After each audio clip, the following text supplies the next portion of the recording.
পছন্দ হয় না জানেন তো আপনারা। বলা হচ্ছে মিডিয়া বন্ধু ছাড়া যারা আছেন তারা যারা সমর্থক কর্মী সমর্থক যারা এসেছেন বারবার বলছি আপনারা বসুন, শৃঙ্খলা করবেন না। মিডিয়ার বন্ধুরা একটা সাইডে চলে আসেন তো আপনারা, আবার রাইট সাইডে বাম সাইডে চলে আসেন। আগে যারা আছে বসুন। আমাদের এখান থেকে আমাদের রাজ্য কমিটি এবং বিভিন্ন নেতৃত্বরা ব্যারিকেডের ওপারে যাবে, ওখান থেকে দাঁড়িয়ে বক্তব্য দেবে আমাদের জন্য, কি মেসেজ দিচ্ছে আমাদেরকে, এবং এখান থেকে রাজ্য প্রশাসনকে অপদার্থ, রাজ্যের পুলিশ মন্ত্রীকে অপদার্থ ব্যর্থ রাজ্যের স্বাস্থ্যমন্ত্রীকে কি মেসেজ দিচ্ছে তার পদত্যাগের জন্য আমরা এসেছি।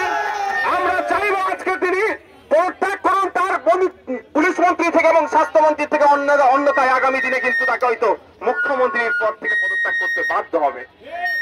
আমরা এখানে এসেছি আরজি করে যে ঘটনা ঘটেছে তার যারা এর সাথে যুক্ত সকল কালপিট গুলোকে খুঁজে বার করে এবং সর্বোচ্চ তাদের শাস্তি দিতে হবে, এই নিয়ে আমরা রাজপথে নেমেছি। আমরা অনেক শৃঙ্খলাবদ্ধ মানুষ, আমরা শৃঙ্খলার পরিচয় দেব, আমরা ডিসিপ্লিন ভাবে